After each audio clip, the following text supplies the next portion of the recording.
Hello मेरे प्यारे दोस्तों। अयान बनेगा सुप्रीम थंडर गॉड के एक नए अध्याय पे आप लोग का स्वागत है। यह कहानी मेरे द्वारा एडिटेड और ट्रांसलेटेड है। अगर कहानी पसंद आए तो लाइक करें और अपने दोस्तों के साथ शेयर करें और कमेंट करें, और आगे की कहानी जल्दी पाने के लिए चैनल को सब्सक्राइब कर सकते हैं। धन्यवाद। युद्ध में कुछ करने का समय कहाँ होगा। अलीशा का चेहरा सफेद हो गया था और उसने कबीर की हथेली पर थपकी दी। Fire cloud palm. कबीर की ओर एक विशाल ज्वाला हथेली बढ़ाई गई, लेकिन ये ज्वाला हथेली पर्याप्त ठोस नहीं थी। लपटें धीमी पड़ गई थीं और ऐसा लग रहा था कि उसके शरीर में मौजूद ठंडी ऊर्जा परेशानी पैदा कर रही थी। कबीर ने ज्वाला की ओर मुंह करके गहरे नीले रंग की ठंडी चीज उगली, जिससे ज्वाला तुरंत बुझ गई। अभी भी प्रस्तुत करने से इनकार कर रहे हैं। कबीर ने अलीशा पर वार किया और तलवार की नोक से एक ठंडी आभा फूट पड़ी। अलीशा ने जवाबी हमला किया और तलवार की नोक से आग का एक खंभा फूट पड़ा। ठंडी ऊर्जा और अग्नि स्तंभ आपस में टकरा रहे थे, एक दूसरे को गतिरोध दे रहे थे, और वे सभी एक दूसरे को निगलने की कोशिश कर रहे थे। हालांकि कबीर, जो उच्चतर लोक में थे, को स्पष्ट रूप से स्वाभाविक लाभ प्राप्त था। एलिशा के शरीर में प्रवाहित हो रही ठंडी ऊर्जा के अलावा उसकी अग्नि विशेषता वाला मार्शल कौशल भी सुचारू रूप से कार्य करने में असमर्थ था। बहुत जल्दी ठंडी ऊर्जा ने ऊपरी हाथ ले लिया और एलिशा की दिशा की ओर धकेलना शुरू कर दिया, जबकि ज्वाला स्तंभ छोटे और छोटे होने के लिए दबाए जा रहे थे। अलीशा ने निर्णायक रूप से कबीर के युआन क्यूई के साथ लड़ाई छोड़ दी। वह हवा में उछली और कबीर पर 7 बार वार किया। ज्वलंत तलवार की रोशनी की 7 धारियां आकाश को चीरती हुई कबीर की ओर उड़ी। कबीर जमीन पर उतरा और जमीन से एक गहरे नीले रंग की बर्फ की दीवार उभरी। 7 ज्वलंत तलवारों की रोशनी बर्फ की दीवार से टकराई, जिससे तलवार के 7 गहरे निशान रह गए, लेकिन वे इसे पूरी तरह से भेदने में असमर्थ रहे। कबीर ने बर्फ की दीवार को लात मारकर गिरा दिया। बर्फ की दीवार टूटकर अनगिनत छोटे छोटे बर्फ के टुकड़ों में बदल गई। बर्फ के छोटे छोटे टुकड़े पिघलकर पानी की बूंदों में बदल गए और अलीशा के पूरे शरीर पर बिखर गए। कबीर ने अपना दाहिना हाथ कस लिया और कहा, इसे मेरे लिए सील कर दो। अलीशा के शरीर पर पानी के निशान तुरंत जम गए। इससे वह बर्फ की एक मूर्ति में तब्दील हो गई। अरे, एली खतरे में पड़ने वाली है। उसे बचाओ। जैक ने अयान की पीठ थपथपाई और कहा, जल्दी करो और जाओ। अयान ने कोई प्रतिक्रिया नहीं दी और कहा, चिंता मत करो, अभी भी बहुत लंबा रास्ता तय करना है।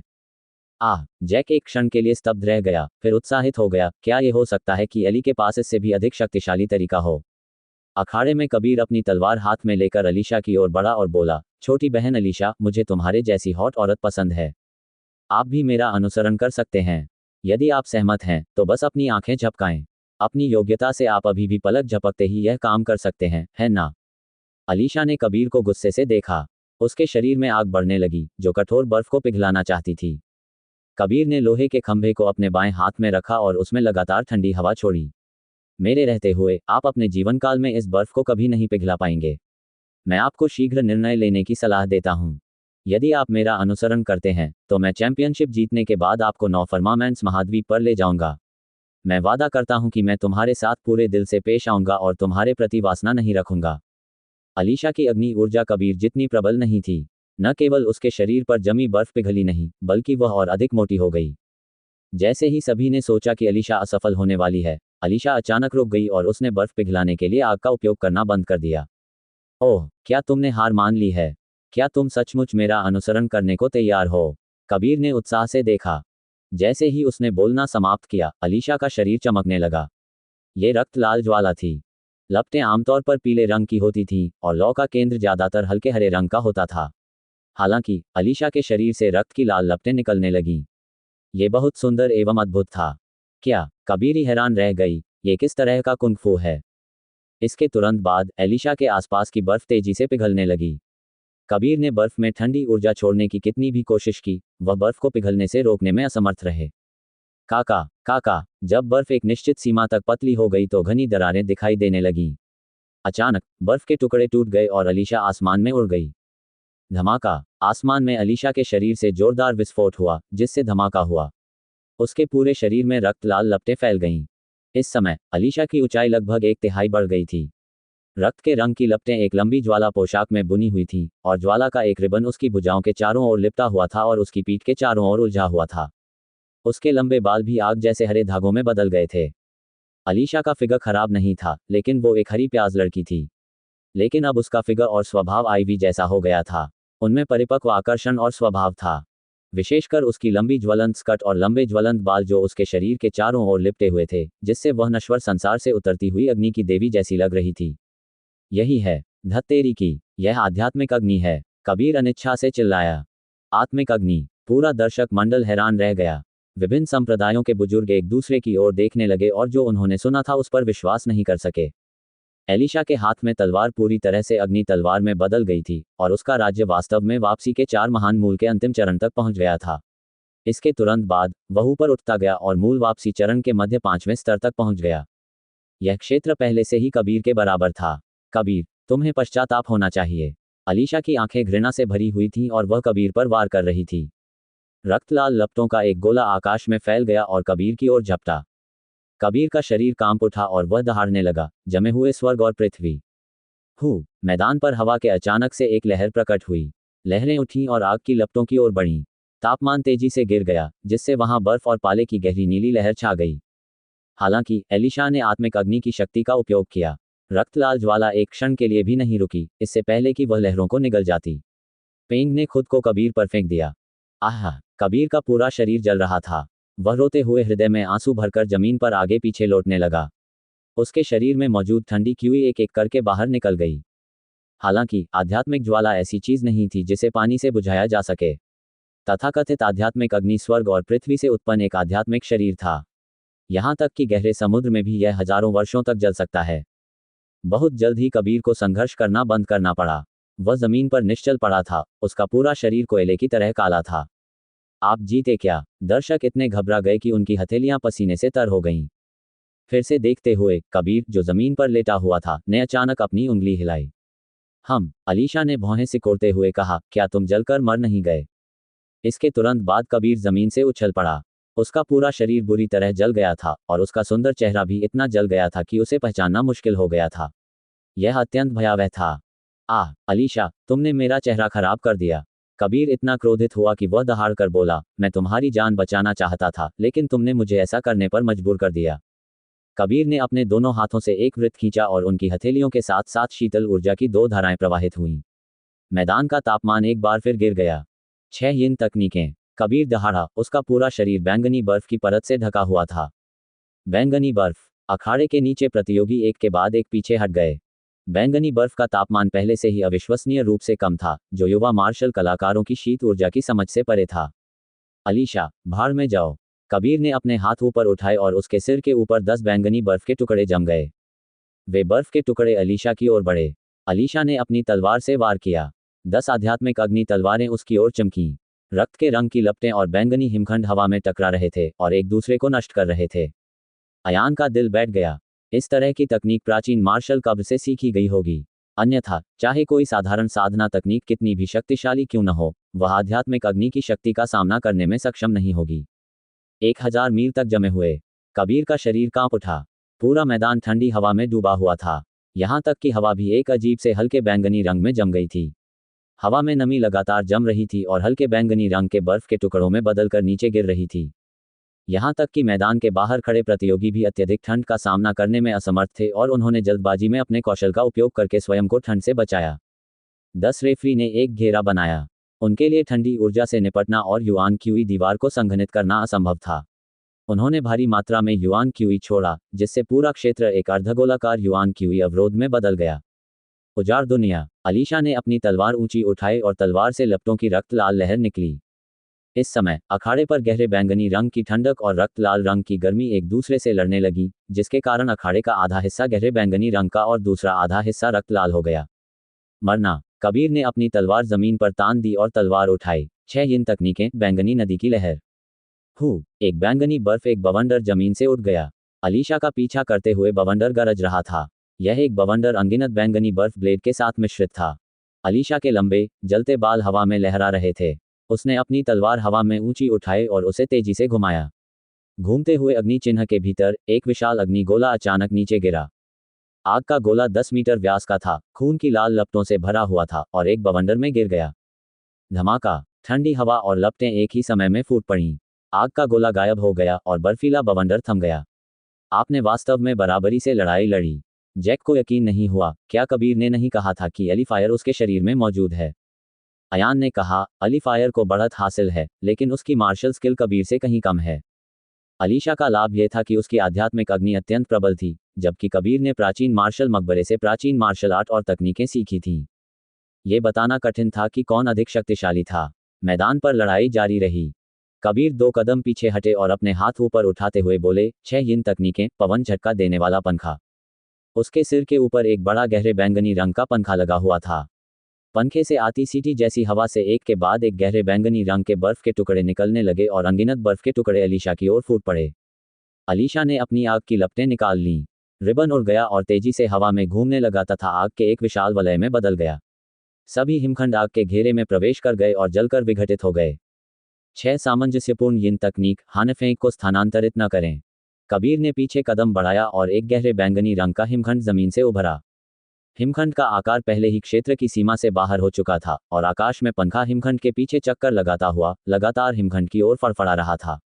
हिमखंड से भारी मात्रा में ग्लेशियर बाहर निकले। प्रत्येक ग्लेशियर 7 से 8 मीटर लंबा था और तापमान आश्चर्यजनक रूप से कम था।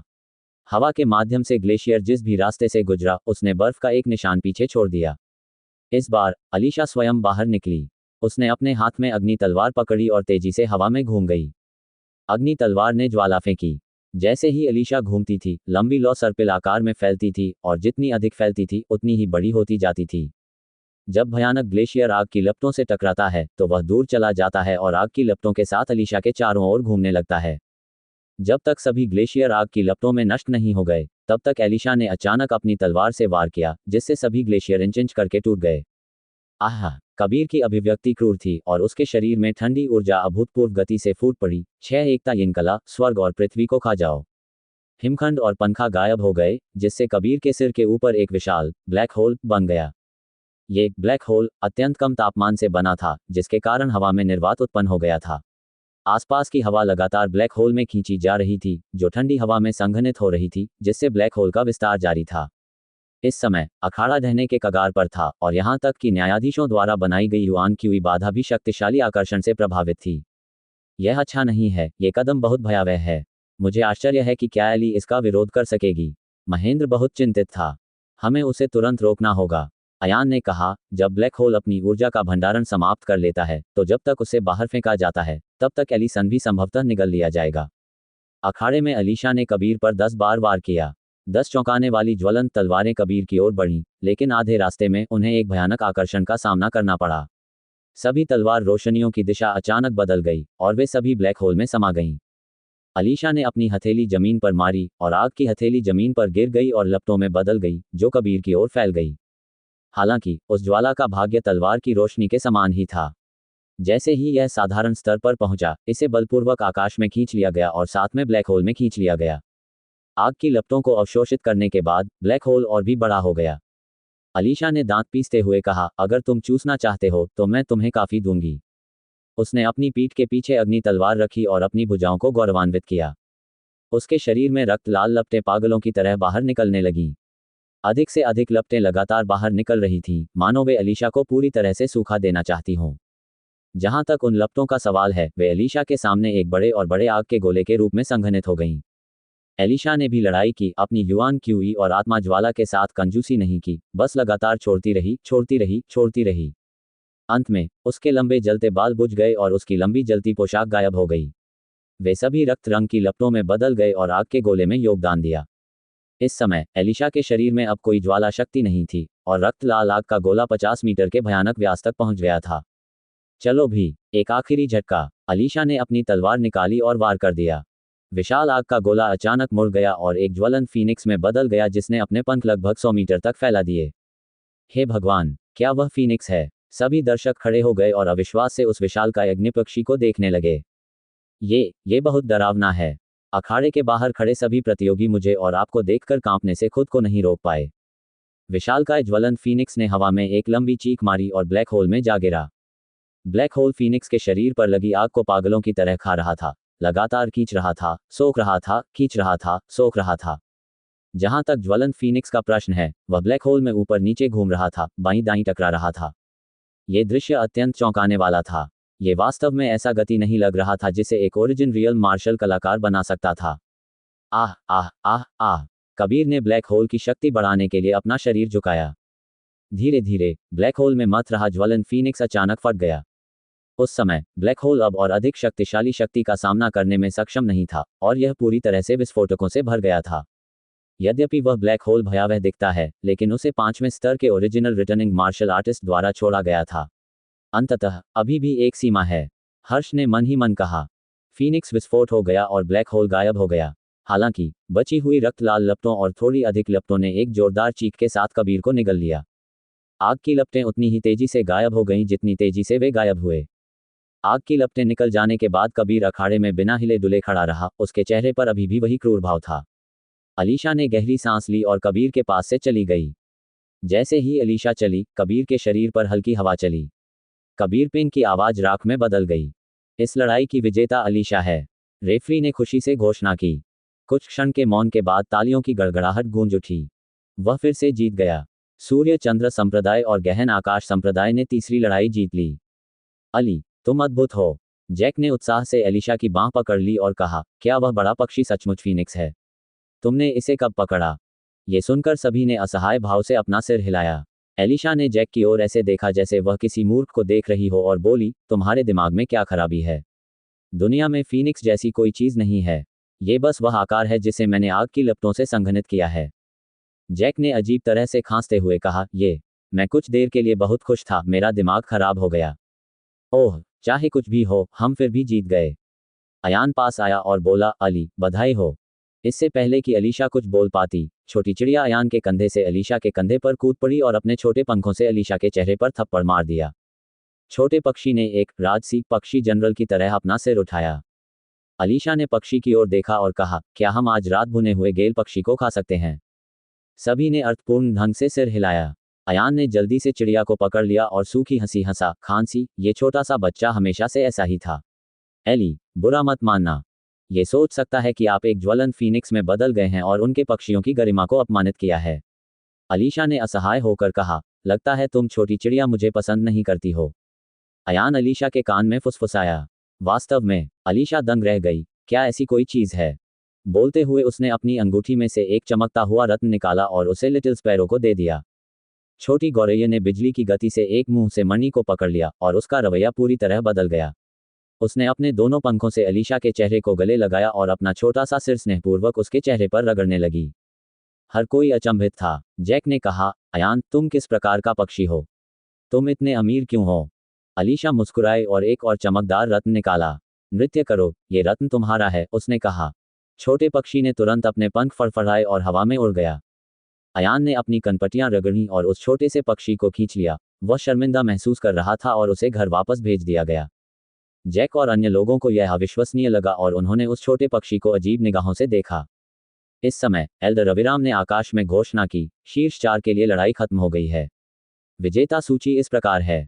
सूर्य चंद्रमा संप्रदाय का अयान, स्वर्गीय रंगीन चंद्रमा संप्रदाय का भीमराज, स्वर्गीय रंगीन चंद्रमा संप्रदाय का हर्ष और हाओरान संप्रदाय का अलीशा। 3 दिन बाद सेमीफाइनल मैच होंगे। वे चारों अखाड़े में लड़ेंगे। विजेता सीधे फाइनल में पहुंच जाएगा। ये सुनकर सबका मजाक गायब हो गया। यह एक वास्तविक लड़ाई है, आशीष ने चिंतित होकर कहा। मुझे जिस बात का सबसे ज्यादा डर है वह आ रही है। इससे कोई फर्क नहीं पड़ता कि आप अगली बार किस नंबर पर कॉल करेंगे, यह आसान नहीं होगा। वे या तो भीमराज या हर्ष से लड़ रहे थे। ये दोनों लोग गहन आकाश संप्रदाय के सबसे मजबूत अस्तित्व थे। भीमराज की शक्ति अपने चरम पर थी, जबकि हर्ष की युआन क्यूई अपने चरम पर थी। ये दोनों व्यक्ति एक ही क्षेत्र में अस्तित्व रखते थे, जिन्हें अकथनीय कहा जा सकता है। अब तक कोई भी उन दोनों के खिलाफ सही मायने में मुकाबला नहीं कर सका था। यहां तक कि गौरव ने भीमराज को केवल उसकी उन्मत्त अवस्था से बाहर निकाला था, उसे मौत के कगार पर नहीं पहुंचाया था। जो आना है वह आएगा। अयान ने गहरी सांस ली और कहा, जब तक अली और मैं एक ही टीम में नहीं हैं, तब तक सब ठीक रहेगा। आज का मैच खत्म हो गया है, सब लोग चलें। सूर्य चंद्र संप्रदाय में लौटने के बाद अयान और अलीशा को तुरंत बुजुर्गों के बोर्ड द्वारा बुलाया गया।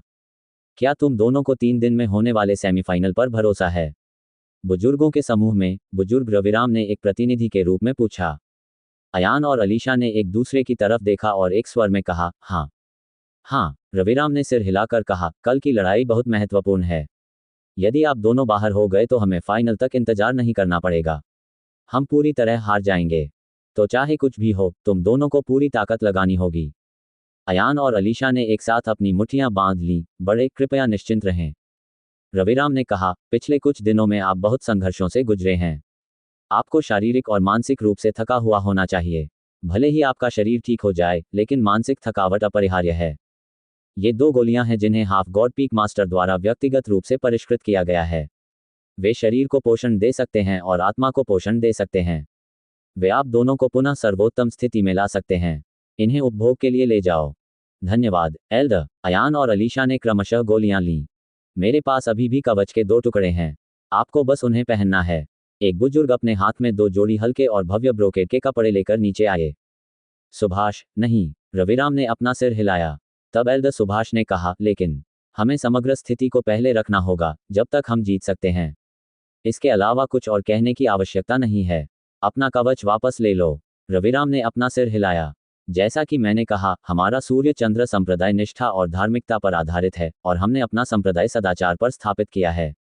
यदि आप इस तरह के बेशर्म तरीकों का उपयोग करते हैं, तो भले ही आप गहन आकाश संप्रदाय के खिलाफ जीत जाएं, हमारे सूर्य चंद्र संप्रदाय की नींव पूरी तरह से गायब हो जाएगी। जब बुजुर्गों ने ये सुना तो वे अवाक रह गए। अयान ने बड़ों को प्रणाम किया। कृपया निश्चिंत रहें, बड़ों, हम दोनों जीतने के लिए पूरी ताकत लगा देंगे। अच्छी बात है, जाना। रविराम ने हाथ हिलाया। अयान और अन्य 2 लोग चले गए। सूर्य शिखर पर वापस आकर अयान ने रविराम द्वारा दी गई गोली निगल ली। फिर वह पालथी मारकर बैठ गया और गोली के औषधीय गुणों पर शोध करने लगा। एक अजीब औषधीय शक्ति धीरे धीरे उसके शरीर में फैल गई और उसे तुरंत आराम महसूस हुआ। ऐसा प्रतीत होता था कि उसके शरीर के रोम छिद्र सांस लेने में सक्षम थे, तथा स्वर्ग और पृथ्वी की आध्यात्मिक ऊर्जा को अपने हृदय की इच्छानुसार अवशोषित कर रहे थे। धीरे धीरे अयान ने अपनी आंखें बंद कर लीं और सूरज की रोशनी की एक गर्म किरण उसके पूरे शरीर पर पड़ने लगी। बाहरी दुनिया में पूरा वनराजी शहर अभूतपूर्व तनावपूर्ण माहौल में डूब गया था। हर कोई सेमीफाइनल का इंतजार कर रहा था, और साथ ही उनके दिलों में अतुलनीय भय भी भरा हुआ था। वनराजी नगर की समृद्धि सूर्य चंद्र संप्रदाय के स्थान पर आधारित थी। यदि सूर्य चंद्र संप्रदाय की प्रतिष्ठा को गंभीर नुकसान पहुंचा तो पूरा वनराजी नगर इसमें शामिल होगा। कई लोग लाइन में खड़े होकर अयान और अलीशा को देखना चाहते थे। उन्होंने उन दोनों की मदद के लिए स्पिरिट जड़ी बूटी की गोलियां देने की योजना बनाई। हालांकि इन 3 दिनों के दौरान किसी को भी सूर्य चंद्र संप्रदाय के एकांत में प्रवेश की अनुमति नहीं थी। जहां तक वीरगढ़ का सवाल है, उन्होंने संयुक्त जांच की प्रगति पर भी बारीकी से नजर रखी। वीरगढ़ में नियुक्त उनके दूतों ने दोनों को एक अच्छा हथियार देने के लिए बुजुर्गों को मनाने की पूरी कोशिश की थी, लेकिन उन सभी ने इनकार कर दिया। अयान को पता नहीं था कि बाहर क्या हो रहा है। वह इन 3 बहुमूल्य दिनों का उपयोग केवल कड़ी मेहनत से खेती करने में ही कर सका। चौथे दिन सुबह सुबह सभी का ध्यान सेमीफाइनल पर था। अयान ने एक लंबी सांस छोड़ी और अंततः अपनी आंखें खोलीं। हालांकि पहली चीज जो उसने देखी वह थी आईवी उसके सामने चुपचाप खड़ी थी। मालिक, अयान जल्दी से खड़ा हुआ और बोला, इस शिष्य ने बहुत गहराई से साधना की है। मुझे नहीं मालूम कि मास्टर जी आए हैं या नहीं। कृपया मुझे माफ करें। तुम यहाँ कब से मेरा इंतजार कर रहे हो? आईवी ने हाथ हिलाते हुए कहा, जटिल शिष्टाचार की चिंता मत करो। मैं इतना विशेष नहीं हूँ। यह एक बर्फ का क्रिस्टल है जिसे मैंने रात भर में परिष्कृत किया है। इसे लें। सेमीफाइनल बेहद खतरनाक होते हैं। मैं सूर्य देव तकनीक का उपयोग करने से खुद को रोक नहीं पाता। यदि मुझे कोई प्रतिकूल प्रतिक्रिया मिली तो मैं ये बर्फ का क्रिस्टल निगल लूंगा। मैं आपके जीवन की रक्षा कर सकता हूँ। अयान ने बर्फ का क्रिस्टल लिया और कहा, यह शिष्य अयोग्य है। मैंने अपने स्वामी की शक्ति बर्बाद कर दी है। उस छोटे बर्फ के क्रिस्टल को परिष्कृत करना बहुत कठिन था। इसका उपयोग विशेष रूप से सूर्य की शक्ति के प्रतिकूल प्रभाव को दबाने के लिए किया जाता था। इसे आध्यात्मिक जड़ी बूटियों या अन्य वस्तुओं से प्रतिस्थापित नहीं किया जा सकता। केवल सूर्य देव तकनीक में निपुण विशेषज्ञ ही इसे स्वयं परिष्कृत कर सकते थे। हर बार जब वह किसी को परिष्कृत करता तो आईवी की साधना उपलब्धियां जलकर राख हो जाती। अन्य मार्शल कलाकारों के लिए तो कुछ महीनों का समय ही काफी था, लेकिन सूर्य देव तकनीक की साधना करने वाले मार्शल कलाकारों के लिए ये कदम दर कदम कठिन और खतरनाक था। हर बार जब वे खेती करते तो जीवन मरण के संकट में पड़ जाते। हालांकि आईवी को इसकी कोई परवाह नहीं थी। आपके पास बिजली के मध्याह्न रेखाओं की प्रतिभा है और आप सूर्य देव तकनीक की खेती के लिए अधिक उपयुक्त हैं। तुम्हारा जीवन गुरु के जीवन से भी अधिक मूल्यवान है। अयान का गला हिल गया। वह जमीन पर घुटनों के बल बैठ गया और आईवी को 3 बार प्रणाम किया, फिर खड़ा हुआ और युद्ध के मैदान की ओर दौड़ पड़ा। हाओरान पर्वत श्रृंखला में आज का दिन सबसे शांत दिन था। बिना फूल, तालियां, जयकार और तालियों के हर कोई उत्सुकता से लॉटरी के परिणाम का इंतजार कर रहा था। स्वर्ग हमारे ड्रैगन महाद्वीप को आशीर्वाद दे। कृपया सुनिश्चित करें कि अयान और अलीशा एक साथ हों। ये सही है। जब तक उन दोनों को एक साथ रखा जाएगा, उनमें से एक निश्चित रूप से फाइनल में प्रवेश करेगा। दर्शकों के विचार प्रतियोगियों से बिल्कुल अलग थे। अगर यह अयान बनाम अलीशा होता, तो कोई फर्क नहीं पड़ता कि कौन जीतता, वे फाइनल में प्रवेश करेंगे। रूजे, यदि उन दोनों को स्वर्गीय गहन संप्रदाय के मार्शल कलाकारों के समान समूह में रखा गया होता, और यदि वे दोनों हार जाते, तो क्या वे फाइनल में प्रवेश भी नहीं कर पाते? ठीक है, चलो लॉटरी निकालना शुरू करते हैं। बुजुर्ग रविराम ने व्यक्तिगत रूप से लॉटरी निकालने की अध्यक्षता की और कहा, कृपया 4 प्रतियोगी आगे आएं। जब चारों ने लॉटरी निकालने का काम पूरा कर लिया और अपनी नंबर प्लेटें सौंप दी, तो वे मैदान में वापस आ गए और इंतजार करने लगे। सबकी निगाहें बुजुर्ग रविराम के हाथ में मौजूद 4 अंकों पर टिकी थीं। एक शब्द भी बोलने की हिम्मत नहीं हो रही थी। बुजुर्ग रविराम ने एक नज़र डाली और अपने पास बैठे जज से कुछ शब्द फुसफुसाए। रेफरी अचानक अचंभित रह गया। उनकी प्रतिक्रिया से ऐसा प्रतीत हुआ कि दर्शकों के दिल दहल गए। अंत में रेफरी ने सेमीफाइनल में दोनों ग्रुपों के सदस्यों के नाम प्रतियोगिता सूची के पत्थर के पटल पर लिख दिए। सेमीफाइनल का गेम 1, सन मून संप्रदाय अलीशा बनाम हेवनली रंगीन चंद्रमा संप्रदाय हर्ष। दूसरा मुकाबला सूर्य चंद्र संप्रदाय के अयान और स्वर्गीय गहन संप्रदाय के भीमराज के बीच हुआ। ये परिणाम देखकर सभी लोग दंग रह गए। उनकी आखिरी उम्मीद भी टूट गई। ये कैसे हो सकता है? दर्शक पहले ही खड़े होकर अंतिम परिणाम की प्रतीक्षा कर रहे थे, लेकिन समूह सूची देखने के बाद वे सभी फिर से अचंभित हो गए। दर्शकों में से एक ने दर्द से अपना सिर पकड़ लिया। ये खत्म हो गया। इस बार तो ये सचमुच खत्म हो गया है। हमारे ड्रैगन महाद्वीप के मार्शल कलाकार फाइनल में भी प्रवेश नहीं कर सकते। बकवास, क्या कहा आपने? क्या ऐसा हो सकता है कि सूर्य चंद्र संप्रदाय के अनुयायी निश्चित रूप से हार जाएंगे? किनारे पर बैठे दर्शक गुस्से में गालियां देने लगे। दुखी दर्शकों ने कड़वाहट से कहा, क्या आपको अभी भी परिणाम देखने की जरूरत है? भीमराज एक राक्षस है। भले ही अयान और भीमराज एक ही क्षेत्र में हो, फिर भी अयान को जीत का कितना भरोसा है? मैं सोचता हूं कि अधिक से अधिक ये 20% से भी कम है। इसके अलावा अयान भीमराज से 2 स्तर नीचे है। आप और मैं दोनों ही मार्शल आर्टिस्ट हैं। क्या आप ये भी नहीं समझ सकते? अपने आप को और दूसरों को धोखा मत दो। कोसते हुए मार्शल कलाकार तुरंत मुरझा गया और खुद से बुदबुदाया, नहीं, निश्चित रूप से नहीं। शायद कोई चमत्कार हो जाए। लेकिन जब उसने ये शब्द कहे तो वह स्वयं भी शक्तिहीन हो गया था। शायद अलीशा हर्ष को हरा सकती है। ये सही है, ये सही है, ये सही है। अलीशा मूल क्षेत्र के 5वें स्तर तक आगे बढ़ सकती है। वह हमारी एकमात्र आशा है।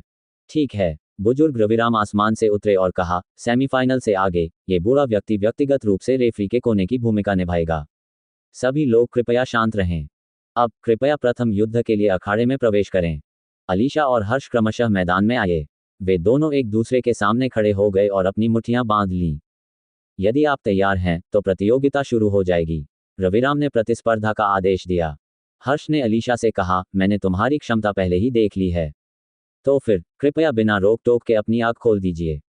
अलीशा ने भी हर्ष की ताकत देखी थी, इसलिए उसने बिना किसी हिचकिचाहट के तुरंत अपनी आध्यात्मिक अग्नि छोड़ दी। उसके पूरे शरीर पर रक्त के रंग की लपटें जल रही थीं। उसका शरीर हवा में उठा और हर्ष की ओर झपटा। एक ज्वलंत तलवार की रोशनी निकली। हर्ष ने अपने दाहिने हाथ पर बंधी पट्टी हटाई, जिससे अंदर का अजीब पैटर्न दिखाई दिया और कहा, लालच की आंख। उसके सिर के ऊपर एक काली आंख दिखाई दी। उसकी आंखें चमक उठीं और उसके सामने एक अंडाकार काली ढाल बन गई। एलिशा की ज्वलंत तलवार की रोशनी काली ढाल से टकराई, जिससे एक धीमी झेंग ध्वनि उत्पन्न हुई। तलवार की रोशनी तुरंत बिखर गई। अभी भी आगे बढ़ने में असमर्थ काली ढाल, जिसे नीरज की युआन क्यूई नहीं तोड़ सकी, अलीशा की ढाल से अलग नहीं थी। अलीशा ने दांत पीसकर अपने बाएं हाथ से एक विशाल ज्वाला में ताड़ को काट डाला। हर्ष का शरीर काली ढाल के पीछे चला गया। ज्वाला हथेली के काली ढाल से टकराने के बाद भी वह मौके पर ही बिखर गई। महिमा की आंख। हर्ष ने अपना दाहिना हाथ उठाया और एक सुनहरी आंख प्रकट हुई। इस नेत्रगोलक ने सुनहरा प्रकाश गिराया, जिससे हर्ष की साधना मूल वापसी के 5वें स्तर तक पहुंच गई और उसका पूरा शरीर सुनहरे प्रकाश से आच्छादित हो गया। चमकती आंखें। सुनहरी आंख बंद हो गई और जब वह पुनः खुली तो वह ज्वलंत आंख में बदल गई। हर्ष, जिसका पूरा शरीर सुनहरी रोशनी में लिपटा हुआ था, भावशून्य भाव से अलीशा की ओर चला। क्या दोनों आंखों की शक्ति एक ही समय में मुक्त की जा सकती है? दर्शक आश्चर्य से पीले पड़ गए। अलीशा भी चौंक गई और फिर अचानक उसकी जलती आंखों से आग की लपटें निकलने लगीं। जी, एलिशा ने आध्यात्मिक अग्नि की शक्ति से एक ज्वाला कवच बनाने के लिए अपनी पूरी ताकत का उपयोग किया। ज्वाला किरण के ज्वाला कवच से टकराने के बाद वह पहले संभावित क्षण में ज्वाला कवच को भेदने में असमर्थ रही, लेकिन वह निरंतर गहराई में प्रवेश करती रही। दर्शकों ने खुशी से तालियां बजाईं और इसे रोक दिया। आग की वह किरण जिसे नीरज अपनी पूरी ताकत से नहीं रोक पाया था, उसे अलीशा ने रोक दिया। लेकिन हर्ष अभी भी आगे बढ़ रहा था। अलीशा ने तुरंत अपनी तलवार ऊंची उठाई और हर्ष पर 10 ज्वलंत तलवारों से वार किया। अभी आप लालच की आंख में नहीं बदल सकते, है ना? अलीशा की आंखें चमक उठीं। वास्तव में हर्ष ने सिर हिलाया और हाथ हिलाया, जिससे तलवारों की 10 जलती हुई लाइटें उड़ गईं। क्या तुम? अलीशा दंग रह गई। क्या उसकी ज्वलंत तलवार की रोशनी वास्तव में हर्ष के नंगे हाथों से उड़ रही थी? इस समय उसकी ज्वाला ढाल अंततः ज्वाला किरण के प्रहार का सामना करने में असमर्थ थी। ची की ध्वनि के साथ वह 2 टुकड़ों में कट गया और ज्वाला की किरण तेजी से अलीशा की ओर बढ़ी। अलीशा आग की किरण से बचने के लिए नीचे झुकी और हर्ष की ओर बढ़ने का अवसर लिया। वह एक ज्वाला देवी में बदल गई और उसके पूरे शरीर से भयंकर रक्त रंग की ज्वालाएं निकलने लगीं, जो एक विशाल अग्नि गोलाकार में परिवर्तित हो गईं। आग का गोला हर्ष के शरीर पर फटा, लेकिन हर्ष आग की लहर से सुरक्षित बाहर निकल आया और उसने अलीशा की गर्दन पकड़ ली। एलिशा ने अपनी पूरी ताकत लगा दी और उसके शरीर से आग की लहरें निकलने लगीं, जो लगभग एक फीनिक्स में तब्दील होने वाली थीं। हालांकि ऊष्मा की आंख से निकली ज्वाला की प्रचंड किरणें उन लपटों के बीच से तेजी से गुजरी जो आकार लेने की कोशिश कर रही थीं, जिससे उनका सफलतापूर्वक एकत्रित होना असंभव हो गया। आपने खो दिया, हर्ष ने उदासीनता से कहा। उसने अपनी उंगली बढ़ाई और हल्के से अलीशा के माथे पर थपथपाया। जैसे ही यह उंगली नीचे गई, तुरंत सुनहरी रोशनी चमक उठी। अलीशा ने आंखें घुमाईं और बेहोश हो गई।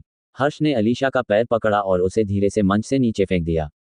माफ करना, मेरे दिल में प्रतिद्वंद्वी आप नहीं हैं, इसलिए मैं आपके साथ ज्यादा समय बर्बाद नहीं करना चाहता।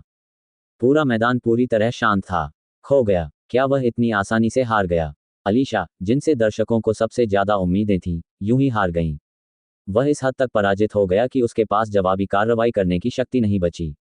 किसी ने यह उम्मीद नहीं की थी कि यह लड़ाई, जो तीव्र होनी चाहिए थी, इतनी जल्दी समाप्त हो जाएगी। इस युद्ध के विजेता आकाश गहन संप्रदाय हर्ष। बुजुर्ग रविराम ने आह भरी और अंतिम परिणाम की घोषणा की। सभी दर्शक निराश हो गए। वे सभी अपनी सीटों पर वापस गिर पड़े। यहां तक कि एलिशा, जो अपनी साधना को मूल वापसी के 5वें स्तर तक बढ़ा सकती थी, और एलिशा, जिसके पास आध्यात्मिक अग्नि की शक्ति थी, हर्ष से पराजित हो गई। यहां तक कि वह शक्तिशाली एलिशा भी पराजित हो गई है। ये खत्म हो गया, ये सब खत्म हो गया। एक पल के लिए काले बादलों ने दृश्य को ढक लिया। सूर्य चंद्र संप्रदाय कहां जाएगा और ड्रैगन महाद्वीप के मार्शल कलाकारों की गरिमा का पुनर्निर्माण कैसे किया जाएगा? चलो दोनों पक्षों के प्रतियोगियों को अगले मैच के लिए आमंत्रित करते हैं। बुजुर्ग रविराम ने सीधे घोषणा की कि हाफ टाइम के लिए अब कोई समय नहीं बचा है, क्योंकि सेमीफाइनल में केवल 2 मुकाबले थे और उसके बाद 3 दिन में फाइनल मुकाबला होना था। अयान और भीमराज ने क्रमशः मैदान में कदम रखा। अयान ने पलटकर कहा, अली की चोटों की जांच करो और देखो कि क्या उसमें कोई 5 बड़ी समस्याएं हैं। वह ठीक है, वह अभी बेहोश है। अलीशा की चोटों की जांच करने के बाद जैक ने अयान से कहा। जब अयान ने ये सुना तो उसने राहत की सांस ली। हाँ, मैंने अंततः तुम्हारा इंतजार किया। अयान, समय आ गया है। भीमराज की 2 बड़ी मुट्ठियां आपस में टकरा गईं, उनका चेहरा उत्तेजना से लाल हो गया। अयान ने पलटकर देखा। उसकी कमर सीधी थी और उसने अपनी मुट्ठियां भींच रखी थीं। सूर्य चंद्र संप्रदाय, सूर्य शिखर, अयान। ये शब्द बहुत प्रभावशाली थे। एक ऊंची आवाज के साथ वीरता की एक लहर बादलों में उड़ गई। सूर्य शिखर, अयान। इन चंद शब्दों ने हताश दर्शकों में तुरंत जान डाल दी। ये वही व्यक्ति था जिसने ईगल रैंकिंग में अपने दम पर 3 शब्द सन पीक लिखे थे। सूर्य शिखर के एकमात्र शिष्य के रूप में वह सूर्य चंद्र संप्रदाय में कुछ दर्जा हासिल करने में कामयाब रहे थे। सूर्य शिखर शब्द बहुत प्रसिद्ध थे। सन पीक के शिष्य के रूप में अयान ने चमत्कार लिखने के लिए एक पौराणिक पद्धति का भी प्रयोग किया, जिसे पूरा करना असंभव था। इस समय निराश दर्शकों ने अपनी आखिरी उम्मीदें अयान पर लगा दी थीं। अयान, हमें जीतना होगा। अयान, सन पीक को शर्मिंदा मत करो। अरे, अगर आप ईगल रैंकिंग में सन पीक को शीर्ष पर लिख सकते हैं, तो आप निश्चित रूप से संयुक्त परीक्षा की चैंपियनशिप लेने में सक्षम होंगे। जय जयकार के बीच अयान ने अपनी भंडारण रिंग से 2 शराब के बर्तन निकाले और भीमराज से कहा, पियोगे? मैं भीषण युद्ध से पहले खूब शराब पीने का आदी हूँ। हा, अच्छा। भीमराज उत्साहित होकर हंसे। मैंने तुमसे कहा था कि तुम्हारा स्वभाव इस डैडी से सबसे अधिक मिलता जुलता है। आओ, हम दोनों शराब पीकर लड़ेंगे। अयान ने शराब का एक जार लात मारकर हटा दिया, बाकी शराब उठाई और पीने के लिए अपना सिर उठाया। भीमराज की प्रसन्न हंसी बिजली की तरह थी जब उसने शराब का घड़ा पकड़ा और शराब का घूंट पी लिया। सारी तेज शराब पीने के बाद उन दोनों ने शराब का बर्तन तोड़ दिया और एक ही समय में अपने मुंह पहुंचे। उसी समय वे चिल्लाए, अच्छी शराब। स्पष्टवादी, मैं आप जैसे दुश्मनों की प्रशंसा करता हूं। चलो युद्ध पर चलें। उस भीमराज ने और कुछ नहीं कहा और बेतहाशा भाग गया। जब वह अयान की ओर बढ़ा तो उसका विशाल शरीर गड़गड़ाने लगा। अयान ने गहरी सांस ली और आगे बढ़ गया। हर बार जब वह एक कदम उठाता था तो अयान के शरीर में युआन की हुई एक अंक बढ़ जाता था। जब वे दोनों एक दूसरे के करीब आ गए तो भीमराज ने अपनी मोटी भुजाएं घुमाईं और जोरदार मुक्का मारा। अयान ने अपने हाथ में एक बड़ी कृपाण पकड़ी हुई थी और उसका सामना कर रहा था। धमाका! भीषण टक्कर से एक भयानक शॉकवेव उत्पन्न हुई। इस झटके के बाद दर्शकों के दिल धड़कने को हो गए। सामान्यतः भीमराज का पहला प्रहार उसके प्रतिद्वंद्वी को सीधे टुकड़े टुकड़े कर देता था। हालांकि जो दृश्य सामने आया था उसने दर्शकों को तालियां बजाने पर मजबूर कर दिया था। अखाड़े के बीच में अयान का शरीर अभी भी सीधा था और विशाल कृपाण ने भीमराज के भारी घूंसे को मजबूती से पकड़ रखा था। अयान के मुंह के कोने थोड़े ऊपर उठे और उसने कहा, क्या आपके पास बस इतना ही है? ओह, क्या यह आपकी ताकत है? सील खोलने के बाद आप बहुत आश्वस्त हैं, भीमराज ने कहा।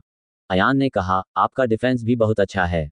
तुमने अपनी मुट्ठी का इस्तेमाल करके सीधे मेरे ब्लेड को कुचल दिया, लेकिन इससे त्वचा नहीं टूटी।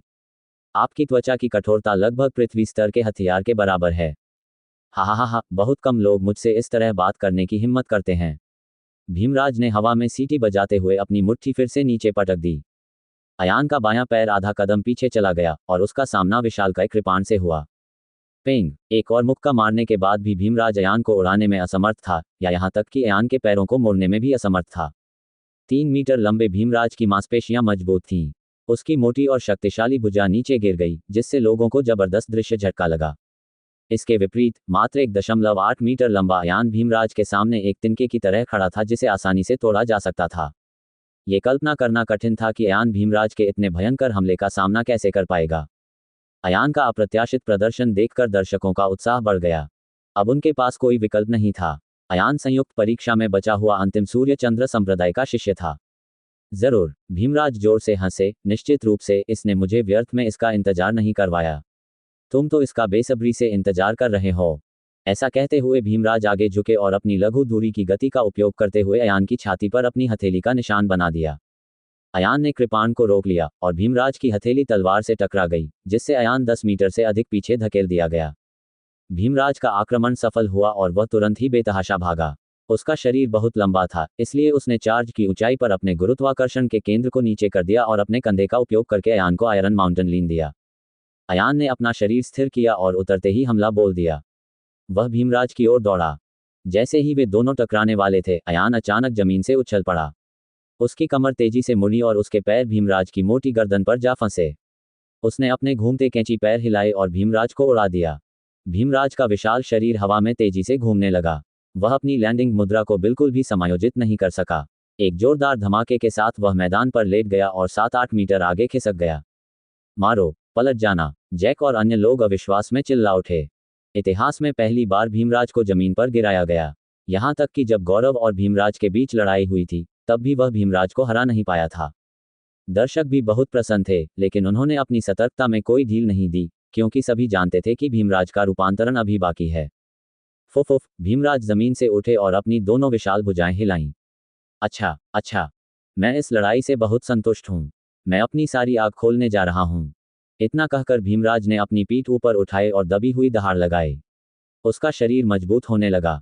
उसके माथे पर तुरंत ही एक जोड़ी सींग निकल आए और उसके शरीर की सारी मांसपेशियां फड़कने लगीं।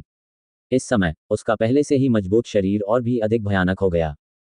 5 मीटर लंबे जंगली बैल भीमराज ने आकार ले लिया। वह मैदान में एक छोटे पहाड़ की तरह खड़ा था। उसकी मुट्ठियां उसकी छाती पर 2 बार जोर से टकरा रही थीं और वह स्वर्ग को हिला देने वाली गर्जना कर रहा था। काय करते, भीमराज बदल गया है। क्या अयान में परिवर्तन के बाद भीमराज से निपटने की क्षमता है? दर्शक दीर्घा में सभी बाहरी संप्रदाय के बुजुर्ग बहुत चिंतित थे।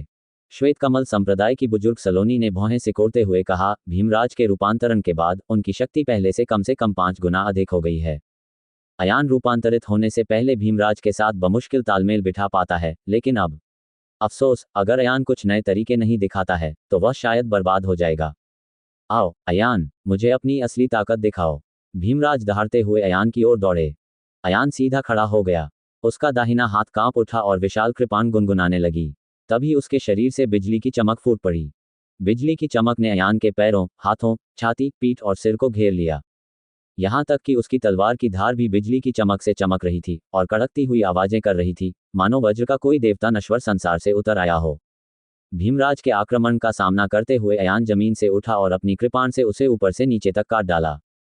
पेंग! विशाल कृपाण सीधे भीमराज की विशाल भुजा पर लगी। जिस क्षण ब्लेड भीमराज की त्वचा पर लगा, ब्लेड और उनकी त्वचा के बीच के अंतराल से घनी बिजली निकली। वे बिजली के बोल्ट हर जगह फैल रहे थे, उनकी गति भयानक थी। इस कृपाण के प्रहार ने वास्तव में भीमराज के आक्रमण का प्रत्यक्ष प्रतिरोध किया, तथा यहां तक कि भीमराज के आक्रमण को अचानक रोक भी दिया। हालांकि अयान ने वापसी की और 7 या 8 मीटर दूर उड़कर जमीन पर स्थिर होकर उतरा। हा हा हा हा! बर्बर बैल आक्रमण! भीमराज जोर से हंस पड़े। उसने अपना शरीर नीचे किया और सिर उठाकर अयान की ओर दौड़ा। इस कदम की शक्ति आश्चर्यजनक थी।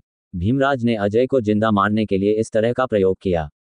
शारीरिक तानाशाह बिजली ड्राइव। नीला ड्रैगन समुद्र में बाहर अयान ने मौके पर जवाबी हमला किया और टायरानिकल बॉडी लाइटनिंग ड्राइव पर आधारित एक हरा ड्रैगन समुद्र से बाहर उड़ गया। क्योंकि अखाड़ा इतना कठोर था कि विशालकाय कृपाण उसके लिए भेदना मुश्किल था, अयान केवल विशालकाय कृपाण को झुका सकता था और कृपाण की नोक से अखाड़े की सतह को खींच सकता था। उन्होंने तलवार को अपने दाहिने हाथ में पकड़ लिया और घर्षण बढ़ाने के लिए तलवार को अपने बाएं हाथ से दबाया। पेन की आवाज से बिजली की चमक से चमकता हुआ अयान ऐसे जल उठा जैसे समुद्र तल से छलांग लगाकर निकला हरा ड्रैगन भीमराज से टकरा गया हो। इस टक्कर के तहत विस्फोटक प्रतिक्षेप बल ने अयान और भीमराज को एक ही समय में उड़ा दिया। अयान को अपनी कृपाण छोड़ने का भी समय नहीं मिला। वे दोनों लुढ़क कर पीछे की ओर उड़ गए। भीमराज केवल 7 या 8 मीटर पीछे की ओर उड़ा, जबकि अयान लगभग 20 मीटर पीछे की ओर उड़ा। जैसे ही वह उतरा, अयान ने तुरंत ही टाइरेंट लाइटनिंग ड्राइव को विघटित कर दिया। अरे बाप रे, क्या ये बिजली मेरिडियन की शक्ति जन्मजात है? मैं सचमुच अयान से ईर्ष्या करता हूँ। काश मेरे पास लाइटनिंग मेरिडियन की प्रतिभा होती। ये सही है। अतिरिक्त लाइटनिंग मेरिडियन विशेषता वास्तव में अयान और भीमराज को आमने सामने लड़ने के लिए मजबूर कर सकती है। हा हा हा, बहुत बढ़िया! भीमराज आकाश में उछलकर उसके शरीर से लिपट गए। वह एक जलते हुए उल्का में बदल गया और उसे अयान की ओर फेंक दिया। अयान ने विशाल कृपाण नीचे रख दिया और जल्दी से अपने दोनों हाथों से एक मुहर बना ली। वह चिल्लाया, राजा गौरय सील! बिजली उसकी उंगलियों के चारों ओर लिपटी हुई थी। जिस क्षण निशान ने आकार लिया, छोटा पक्षी आकाश से उतरा और निशान को भेदते हुए एक लाल बिजली पक्षी में परिवर्तित हो गया जिसने अपने पंख 10 मीटर तक फैला दिए। बिजली पक्षी अपनी लंबी पूंछ को खींचते हुए ऊपर की ओर बढ़ा और भीमराज से टकराया, जो उल्कापिंड में परिवर्तित हो गया था। धमाका! आग की एक गोलाकार लहर गौरव और भीमराज को वापस अखाड़े में उछाल दिया गया। छोटी चिड़िया भी अपने असली शरीर में वापस आ गई। भीमराज को अग्नि तरंग में कोई संकोच नहीं हुआ। जैसे ही वह जमीन पर उतरा, वह तेजी से आगे बढ़ा और अयान से 5 मीटर दूर आ गया। उसकी मोटी भुजा ने अपनी बड़ी मुट्ठी को धक्का दिया और अयान की ओर जोरदार प्रहार किया। अयान डरा नहीं और उसका स्वागत करने के लिए अपनी कृपाण उठाए। कृपाण और मुट्ठियों की टक्कर चौंकाने वाली थी। भीमराज की मुट्ठी एक छोटी पहाड़ी की तरह थी, जो प्रचंड हवा के साथ चीख रही थी और उसने अयान पर लगातार 1 दर्जन घूंसे बरसाए। अयान की विशाल कृपाण खुली और बंद हुई। विशाल कृपाण पर बिजली चमकती थी और हर बार जब कृपाण और मुट्ठी टकराती थी, तो बिजली की एक चमक निकलती थी। एक क्षण के लिए तो वे दोनों 2 खूंखार जानवरों की तरह अखाड़े पर हिंसक हमलों की झड़ी लगा रहे थे। हिंसक धमाकों की आवाजें और ब्लेड के दोनों ओर चमकती बिजली ने दर्शकों को अचंभित कर दिया। कितना अच्छा! कितना अच्छा! हा हा हा हा! माननीय पहाड़ से नीचे आ रहा है। भीमराज का शरीर हवा में उछला और तेजी से घूमने लगा। जब उसकी गति सबसे तेज हो गई, तो एक चाप के आकार की मुट्ठी अयान की ओर बढ़ी। यह मुक्का अकल्पनीय रूप से शक्तिशाली था। उस मुक्के के दबाव ने पूरे मैदान को सीधे तौर पर कुचल दिया। यहां तक कि शक्तिशाली दबाव के कारण मैदान जमीन में 1 फुट गहराई तक धंस गया।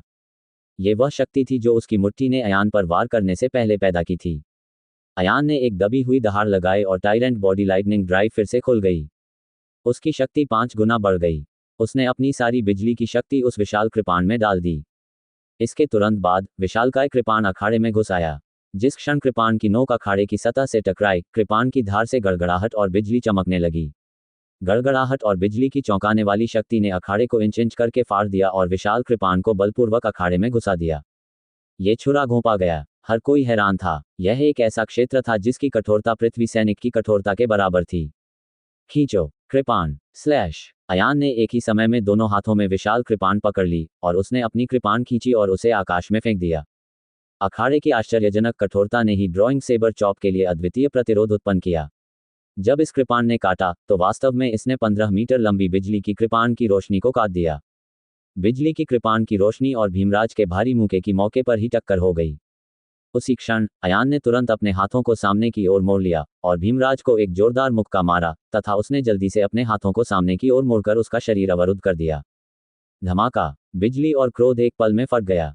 वे दोनों ही मुख्य क्षेत्र में थे और दोनों ने ही सबसे पहले अपने शरीर की सुरक्षा चतुराई से की। हालांकि भयावह आघात तरंग ने फिर भी उन दोनों को अपनी चपेट में ले लिया और उन्हें बेहोश कर दिया। आघात की लहर इतनी शक्तिशाली थी कि उसने अयान को एक प्रतिबिंब में बदल दिया। अच्छा नहीं है, अयान ने मन ही मन सोचा, इस बार तो शायद उसे मैदान से बाहर निकाल दिया जाएगा। हवा में ही अयान ने बलपूर्वक अपना शरीर घुमाया और अपनी तलवार अखाड़े में घुसा दी। उसका शरीर आघात तरंग से पीछे की ओर उड़ गया और विशाल कृपाण अखाड़े में सरकती रही। इससे आग की एक लंबी लपटें निकलीं और मैदान की सतह पर एक सीधा खरोंच छोड़ गई। भीमराज ने अखाड़े की सतह पर खुदाई करने के लिए अपनी अत्यंत लंबी भुजा का प्रयोग किया तथा अपनी 10 अंगुलियों का प्रयोग किया, जो किसी नौसिखिए पृथ्वी सैनिक से भी अधिक शक्तिशाली थीं। भीमराज जब पीछे की ओर उड़े तो उनके हाथों ने मैदान पर 10 लंबे निशान बना दिए। जैसे ही आघात की लहर समाप्त हुई, सभी ने देखा कि अयान और भीमराज अखाड़े के पूर्वी और पश्चिमी छोर पर रुक गए थे। वे दोनों एक दूसरे से केवल 2 से 3 मीटर की दूरी पर थे, तभी वे मैदान से नीचे गिरने वाले थे। लेकिन इससे पहले कि कोई कुछ प्रतिक्रिया कर पाता, भीमराज के हाथ पैर जमीन पर आ गिरे। उन्होंने वास्तव में उस राक्षसी जानवर के जमीन पर उतरने और अयान की ओर झपटने की नकल की। गर्जन, गर्जन, गर्जन। भीमराज तो मानो पागल हो रहे थे। उसके सिर पर सींग वास्तव में लगभग आधे तक बढ़ गए थे। उसके शरीर की मांसपेशियां लगभग 1/3 तक बढ़ गई थीं। ऐसा प्रतीत होता है कि पिछले कुछ दशकों में कठोर और डरावनी मांसपेशियों को एक दैवीय हथियार में बदल दिया गया है। उसका पूरा शरीर लाल धुंध में लिपटा हुआ था। बेकाबू। इसके अलावा यह उस समय से भी अधिक भयंकर है जब हमने गौरव के साथ लड़ाई की थी। दर्शकों ने ठंडी हवा में सांस ली। बुझाओ, यांग। धमाका। आसमान से 4 मीटर चौड़ी सूर्य की किरण उतरी। दिन की रोशनी अयान की पीठ पर पड़ रही थी। इस दिन के उजाले की शक्ति अविश्वसनीय रूप से शक्तिशाली थी। वास्तव में अयान को केंद्र में रखते ही 4 मीटर व्यास वाले मैदान पर एक गोलाकार गड्ढा बन गया। ए जो ड्रैगन, समुद्र में जाओ। अयान और भीमराज ने अखाड़े के दोनों छोर से मुख्य क्षेत्र की ओर धावा बोला और अपने छोटे हथियार सौंप दिए। धमाका। वे दोनों एक दूसरे से टकराए और भीमराज, जो उन्मत्त हो गया था, और अयान, जो उन्मत्त हो गया था, एक दूसरे के बराबर थे। ये दर्शकों ने अभी ये शब्द बोला ही था कि अखाड़े में पहले से ही पागलपन की हालत में पहुंच चुके 2 लड़ाकू पागलों ने फिर एक दूसरे पर हमला करना शुरू कर दिया। उल्का आपदा। भीमराज अपने पूरे शरीर की रक्षा करते हुए आकाश में उड़ गए और साथ ही 100 से अधिक युआन क्यूई प्रकाश गेंदों को तितर-बितर कर दिया। इसके तुरंत बाद वह आगे निकल गया और जमीन पर गिर गया, जबकि प्रकाश की 100 से अधिक गेंदें उल्का में बदल गईं और भीमराज के साथ जमीन पर गिर गईं। जब अयान जमीन पर उतरा और उसके पैर अभी भी अखाड़े पर पीछे की ओर फिसल रहे थे, तो विशाल कृपाण स्वतः ही उसकी पीठ से चिपक गई। वह पीछे की ओर खिसक गया और जल्दी से एक सील बन गया। Clone seal. वूश। एक और अयान पतली हवा से क्षैतिज रूप से आगे बढ़ा। उसी समय दोनों अयान पुनः सील बन गए। Thunder king, thunder group formation. दोनों अयानों ने एक ही समय में बिजली की एक श्रृंखला का निर्माण किया। बिजली की संरचनाओं का समूह मूल रूप से बहुत क्रूर था और जो बिजली गिरती थी वह बारिश की तरह होती थी। अब जबकि दोनों बिजली की संरचनाएं एक दूसरे के ऊपर आ गई थीं, तो उनकी गति अवर्णनीय थी। एक के बाद एक बिजलियां आसमान से गिरीं। ये बिजली के बोल्ट अतुलनीय रूप से घने थे, जो प्रकाश की गति से नीचे गिर रहे थे। एक ही समय में अनगिनत बिजली गिरने से दृश्य संबंधी गलतफहमी पैदा हो गई। ऐसा लग रहा था मानो अचानक आसमान से प्रकाश का एक चौंकाने वाला स्तंभ उतर आया हो। गड़गड़ाहट, गड़गड़ाहट, गड़गड़ाहट। अनगिनत बिजली के बोल्टों ने भीमराज के उल्कापिंड को पूरी तरह से निगल लिया था। बिजली की चमक से सभी उल्का प्रकाश गेंदें छेदित हो गईं और टुकड़े टुकड़े हो गईं। नष्ट करना। भीमराज पिंग ने मैदान पर झुककर पुनः ऊंची छलांग लगाई। उसने अपना मुंह खोला और मुंह में खून भरकर थूक दिया। उसकी पीठ पर बिजली के घने घाव थे। पूरा मैदान पूरी तरह शांत था। अखाड़े को देखते ही अचानक उसकी सतह पर एक दरार दिखाई दी और फिर वह दरार तेजी से फैल गई, जिससे एक श्रृंखला प्रभाव पैदा हो गया। एक क्षण में विशाल अखाड़े से एक बड़ा हिस्सा जोरदार धमाके के साथ नीचे गिर गया। बिजली और उल्कापिंडों से प्रभावित क्षेत्र पूरी तरह से ढह गया था, जिसका व्यास 100 मीटर तक पहुंच गया था। ढहने वाले क्षेत्र में एक गोलाकार गड्ढा बन गया, जो मैदान से निकले मलबे से भर गया। अयान का अवतार समय रहते वापस ले लिया गया। अयान ने अपना सिर नीचे कर लिया, कमर झुका ली और मोटी हवा में कपड़े पहन लिए। उसका पूरा शरीर पसीने से भीगा हुआ था। अत्यधिक तीव्र और उच्च घनत्व वाली लड़ाइयों की यह श्रृंखला अयान की युआन क्यूई की खपत में स्वयं स्पष्ट थी। जैक, महेंद्र और अन्य लोगों के मुंह खुले रह गए। वे जो कुछ उन्होंने देखा था उस पर विश्वास करने में पूरी तरह असमर्थ थे। क्या ये सब अयान की ताकत का नतीजा है? जब उसने इसे खोला, दर्शकों ने आश्चर्य से अपने मुंह ढक लिए। जब अयान ने अजय को पराजित किया तो भीमराज ने कहा कि अयान की शक्ति का कुछ हिस्सा अभी भी अप्रयुक्त बचा हुआ है। हालांकि उसने कभी उम्मीद नहीं की थी कि वह इतनी ताकत बरकरार रखेगा। हा, हम सचमुच जीत सकते हैं। दर्शकों में से एक खड़ा हो गया, उसका भाव आश्चर्य से बदलकर आनंद में बदल गया। इसके तुरंत बाद बड़ी संख्या में दर्शक खड़े हो गए और उत्साहपूर्वक तालियां बजाने लगे। अयान, अयान, अयान। वहां उपस्थित सभी लोग अयान का नाम पुकार रहे थे। हालांकि जैसे ही उसे याद आया, आवाज अचानक बंद हो गई। इसका कारण यह था कि उन्होंने भीमराज को देखा, जो गहरे गड्ढे के किनारे लेटा हुआ था और फिर से खड़े होने के लिए संघर्ष कर रहा था। उसके शरीर के घाव तेजी से ठीक हो रहे थे। आह आह आह आह आह आह। भीमराज खड़े हुए और आकाश में दहाड़ने लगे। उसने अपनी भुजाएं ऊपर उठाईं और आकाश को हिला देने वाली चीख निकाली। ये राक्षस वास्तव में अभी भी जीवित है। हे भगवान, आखिर वह मरने के लिए क्या करने जा रहा है? सभी दर्शक बुरी तरह डर गए, उनके शरीर कांप रहे थे। अच्छा, भीमराज ने अपना सिर उठाया और आकाश की ओर चिल्लाया, अच्छा, कितना संतोषप्रद, हा हा हा हा। ये पापा बहुत खुश हैं। दूसरा चरण, रूपांतरण। क्या आप अभी भी बदल सकते हैं? मैं इस पर विश्वास नहीं करता, एक दर्शक ने अपने बाल खींचते हुए चिल्लाया। हालांकि वास्तविकता बहुत क्रूर थी। भीमराज का शरीर वास्तव में फैलने लगा था। उनके 5 मीटर लंबे शरीर को एक बार फिर आश्चर्यजनक रूप से 7 मीटर ऊंचा कर दिया गया। इस समय भीमराज का आभामंडल पूरी तरह बदल चुका था। उसकी सारी मांसपेशियों में कांस्य जैसी चमक थी। जैसे जैसे मांसपेशियां धीरे धीरे हिलती, धातु के एक दूसरे से रगड़ खाने की कान फाड़ने वाली ध्वनि निकलती। उसके सिर के ऊपर सींग पहले से ही 1 मीटर लंबे थे। दोनों सींग पीछे की ओर लुढ़कने लगे और सींग का सिरा सिर के पीछे तक लुढ़क गया। सींग की नोक ऊपर की ओर झुकी हुई थी और सींग की नोक से बर्फीली ठंडी रोशनी टिमटिमा रही थी। झनकार, झनकार। भीमराज ने अपना बायां और दायां पैर उठाया और जमीन पर उतर गए। उसके दोनों पैरों के कोने जमीन पर थे, जिससे धातु से धातु टकराने जैसी आवाज आ रही थी। कांस्य ज्वार। भीमराज ने अपनी छाती सीधी की और अपने मोटे नथुनों से सफेद गैस की 2 धारें थूक दी। वहां खड़ा वह एक विशालकाय कांस्य बैल था। ये सही अर्थों में कांस्य नहीं था, बल्कि उसके अत्यंत मजबूत शरीर से निकल रही कांस्य रंग की चमक थी। दर्शकों को ऐसा महसूस हुआ जैसे उनके शरीर की सारी ऊर्जा एक ही क्षण में खत्म हो गई हो, और वे सभी हताश होकर अपनी सीटों पर गिर पड़े। अयान, अलीशा ने चिंतित होकर अयान की ओर देखा। अयान अभी भी सांस लेने के लिए हौंफ रहा था और उसके हाथ में विशाल कृपाण थी। हा। भीमराज की जंगली हंसी के बीच उन्होंने अखाड़े में छेद के किनारे को पकड़ा और 300 मीटर व्यास का अखाड़ा बाहर खींच लिया। उसने उसे आसमान में ऊंचा उठा दिया। अखाड़ा हटाए जाने के बाद अयान हवा में उछल गया। तभी भीमराज ने अखाड़ा पकड़ लिया और उसे अयान की ओर पटक दिया। 300 मीटर ऊंचा और पृथ्वी सैनिक के समान मजबूत वह अखाड़ा भीमराज के हाथ में ऐसे पकड़ा हुआ था मानो वह पंखे के समान हल्का हो। अखाड़ा चिल्लाया जैसे ही वह हवा में उड़ा और एक और चीख के साथ नीचे गिर गया। धमाका। अयान, जो अभी अभी ऊपर कूदा था, विशाल मैदान से नीचे गिर गया। जमीन से एक तेज विस्फोट हुआ और गौरव चारों ओर से टूट गया, तथा मौके पर ही जजों ने युआन क्यूई से उसे तुरंत रोक दिया। क्या ये बेईमानी है? हर कोई दंग रह गया। एक ओर वे भीमराज के कांस्य ज्वार की शक्ति से हैरान थे, तो दूसरी ओर नियमों से उलझन में थे। ऐसे कोई नियम नहीं थे जो अखाड़े को हथियार के रूप में इस्तेमाल करने की अनुमति देते हों। ऐसे नियम थे कि जब दोनों पक्ष अखाड़े से बाहर हो जाएं तभी उन्हें पराजित माना जाएगा। लेकिन अब भीमराज अखाड़े पर खड़े थे और अयान अखाड़े के नीचे दबा जा रहा था। क्या ये बेईमानी थी? अगर फाउल न होता तो क्या अयान हार जाता? अयान, जैक, जेम्स और अन्य लोग सदमे में चिल्ला उठे। वे अयान की सुरक्षा को लेकर अधिक चिंतित थे। क्रैकल, एक तीव्र गड़गड़ाहट की आवाज सुनाई दी, उसके बाद एक और कड़कड़ाहट की आवाज आई। अखाड़े की सतह पर कहीं अचानक बिजली की एक चमक गिरी, जिसने कुछ छोटे छोटे पत्थरों को हिलाकर रख दिया, और फिर बिजली चमक उठी। अखाड़े के नीचे से बिजली की चमक लगातार ऊपर की ओर गिर रही थी, जो 1 मीटर व्यास के गोलाकार छेद को भेद रही थी। अयान अपने हाथ में एक बड़ी कृपाण लेकर गड्ढे से बाहर कूद गया। मुझे पता था कि अयान निश्चित रूप से नहीं मरेगा। जैक ने उत्साह से जेम्स के कंधे पर थपथपाया। अलीशा ने राहत की सांस ली, लेकिन उसके चेहरे पर कोई तनाव नहीं था। यद्यपि अयान बच निकला था, परंतु सांस लेने के लिए उसके झुकने के संकेतों से पता चलता था कि मूल वापसी के तीसरे स्तर पर वह जो युआन क्यूई प्रदान कर सकता था, वह लगभग समाप्त हो चुका था। और भीमराज, जो मूल वापसी के 5वें स्तर पर थे, के पास अभी भी कम से कम आधा युआन क्यूई बचा था। निश्चित रूप से आपने मुझे निराश नहीं किया। भीमराज जोर से हंसे। अगर इस बार मैं तुम्हें मार भी दूं, तो भी मैं खेल नहीं पाऊंगा।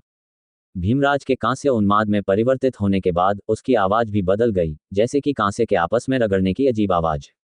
झनकार झनकार, भीमराज ने 2 बार मुट्ठियां टकराईं, बड़े कदम उठाए और अयान की ओर धड़ाम से चलने लगे। अखाड़े पर उनके कांस्य पैरों की ध्वनि ऐसी थी जो मनुष्य नहीं बना सकता था। जब भीमराज अयान से 50 मीटर दूर चला तो वह अचानक रुक गया। उसका विशाल शरीर बहुत नीचे झुक गया, उसका बायां पैर मैदान पर घुटनों के बल टिका हुआ था, उसका दायां पैर पीछे की ओर फैला हुआ था और उसके पैर मैदान पर उग्रता से चल रहे थे, जिससे मैदान पर पैरों के फटे हुए निशान पड़ गए। जहां तक उसके हाथों की बात है तो वे मैदान की सतह में धंस गए और फिर वह आगे बढ़ गया। भीमराज के पैरों के नीचे विस्फोट। एक धमाके के साथ उसका पूरा शरीर तुरंत गायब हो गया और पीछे केवल कांस्य का एक छोटा सा टुकड़ा और विस्फोट से बचा एक छोटा सा गड्ढा रह गया। अयान ने सहजता से अपना कृपाण उठाया। जैसे ही उसने इसे उठाया, भीमराज अचानक अयान के सिर के ऊपर प्रकट हो गए। धमाका, एक मुक्का अयान की कृपाण पर लगा, जिससे अयान और उसकी कृपाण उड़ गए। विशाल कृपाण भनभनाती हुई अखाड़े के बाहर जमीन में घुस गई। अयान ने दर्जनों बार पलटकर वापसी की। उसका निचला शरीर पहले ही मैदान से बाहर उड़ चुका था, लेकिन उसने समय रहते मैदान के किनारे को पकड़ लिया। वह अभी तक मैदान से बाहर नहीं गिरा था। उसका हाथ अभी भी मैदान को छू रहा था। भीमराज ने पुनः सिर झुकाया और अपना अगला आक्रमण शुरू किया। उसके नीचे युआन क्यूई फट गया और उसका शरीर फिर से गायब हो गया। अयान के मुंह से बहुत सारा खून निकला। उसने तुरंत एक कदम आगे बढ़ाया और उसका शरीर भी गायब हो गया। भीमराज अखाड़े के किनारे पर प्रकट हुए जहां अयान कुछ देर के लिए खड़ा था, जबकि अयान अखाड़े के दक्षिणी छोर पर कहीं प्रकट हुआ। भनभनाहट, अयान के युआन क्यूई द्वारा विशाल कृपाण को अखाड़े के बाहर से वापस खींच लिया गया। भीमराज पुनः झुके और पुनः विस्फोटित हुए तथा बिना किसी निशान के गायब हो गए। अयान ने एक बार फिर भीमराज के घातक हमले से बचने के लिए शैडो स्टेप्स का इस्तेमाल किया। वे दोनों एक ही समय पर गायब हो गए और एक ही समय पर अलग अलग स्थानों पर प्रकट हुए। ओह, क्या ये पहले ही सीमा तक पहुंच चुका है? अब तुम मुझसे सीधे टकराने की हिम्मत नहीं कर सकते, भीमराज ने कहा। आपकी तेज गति की तकनीक ने बहुत सारी युआन क्यूई का उपभोग किया होगा। आपकी वर्तमान स्थिति को देखते हुए आप इसका उपयोग केवल कुछ ही बार कर सकते हैं। जहां तक मेरे चार्ज का सवाल है, मैं इसे कम से कम 100 बार और इस्तेमाल कर सकता हूं। मैं देखना चाहता हूं कि तुम कितनी देर तक छिप सकते हो। दर्शकों ने ये दृश्य ऐसे देखा जैसे बर्फ और हिम में बर्फ के पानी का एक बेसिन उनके शरीर पर डाला गया हो, जिससे उनके दिल और दिमाग भी बेहद ठंडे हो गए हों। वह भीमराज एक अपराजय राक्षस था। शुरू में तो सभी को लगा कि अयान जीत जाएगा, लेकिन कौन जानता था कि सभी ने भीमराज को कम आंका था। अब अयान कहाँ जाएगा और सूर्य चंद्र संप्रदाय कहाँ जाएगा? भागो! अयान ने विशाल कृपाण पकड़ लिया और जोर जोर से हौंफने लगा। उसके मुंह से अभी भी खून बह रहा था। किसने कहा कि मैं जा रहा हूं? पलायन! अयान ने अपना सिर उठाया। सचमुच उसके चेहरे पर उत्साह भरी मुस्कान थी। क्या वह अभी भी हंस सकता है? दर्शक अयान की मानसिकता को समझने में पूरी तरह असमर्थ थे। पागल, वे दोनों पागल हैं। कितनी मजबूत लड़ाकू भावना है। अयान ने अपने बाएं हाथ की ओर देखा और उसके चेहरे पर मुस्कान और अधिक गहरी होती गई। सेनेक्वेंचिंग, धमाका, एक भयंकर प्रकाश की किरण फूट पड़ी और अयान की पीठ पर आ गिरी। ये कदम अब मेरे खिलाफ प्रभावी नहीं है। कांस्य भीमराज ने अयान की ओर बड़े कदम बढ़ाए। Body tyrant lightning drive. Ayan नीचे झुका और सूर्य की बमबारी के कारण उसकी शक्ति बढ़ गई। बॉडी टायरांट लाइटनिंग ड्राइव फिर से खोलें। टायरेंट बॉडी लाइटनिंग ड्राइव के खुले होने के साथ एक और टायरेंट बॉडी लाइटनिंग ड्राइव के बारे में आप क्या सोचते हैं? यह एक अजीब विचार था जो अचानक अयान के दिमाग में आया। चूंकि भीमराज 2 चरणों में रूपांतरण करने में सक्षम था, तो उसका अत्याचारी शरीर बिजली ड्राइव 2 चरणों में क्यों नहीं जारी किया जा सका? यह विचार निस्संदेह जोखिम भरा था और इससे अयान की जान को भी बड़ा खतरा था। एक एकल टायरानिकल बॉडी लाइटनिंग ड्राइव 5 गुना अधिक शक्तिशाली थी। सिद्धांततः दूसरा छिद्र 25 गुना अधिक शक्तिशाली होना चाहिए। लेकिन अयान की बिजली की शक्ति के कारण तानाशाह के शरीर की बिजली की शक्ति सीमित थी। जब अयान की बिजली की शक्ति इतने उच्च भार तक नहीं पहुंचती थी, तो वह 25 गुना सिकुड़ जाती थी। ये हमेशा उस सीमा पर रहेगा जिसे अयान का शरीर सहन कर सकता है। इस क्षण अयान की आभा फूट पड़ी। शक्ति बाढ़ की तरह अजेय थी। अयान का पूरा शरीर पागलपन से ग्रसित था। उसके पूरे शरीर की मांसपेशियां ऊपर उठ गईं और शक्ति प्राप्त करने की इस स्वर्ग विरोधी विधि से भी अयान की त्वचा क्षतिग्रस्त हो गई। उसके पूरे शरीर का मांस और खून 3 इंच से अधिक फट गया था और ताज़ा खून बह रहा था। भीमराज ने भौहें सिकुड़ी और अचानक बाहर निकल गए। अयान ने अपने हाथ में विशाल कृपाण पकड़ ली और जब वह भीमराज की ओर बढ़ा तो उसके पैरों के नीचे रखी युआन क्यू फट गई। पब फ्यूचर द्वारा विज्ञापन। धमाका, एक गोलाकार शॉकवेव गौरव। शॉकवेव के केंद्र में अयान ने भीमराज के दाहिने हाथ का प्रतिरोध करने के लिए अपनी बाईं कोहनी का इस्तेमाल किया। वे दोनों तुरंत वहीं खड़े हो गए, लेकिन भीमराज की ताकत अभी भी अयान से थोड़ी अधिक थी। उन दोनों के बीच कुछ देर की गतिरोध के बाद भीमराज पहले ही अयान के खिलाफ पीछे खिसक गया था। ये काम नहीं करेगा, अलीशा ने बेचैनी से अपने पैर पटकते हुए कहा। अयान का वर्तमान शरीर उसकी ताकत को खत्म कर रहा है।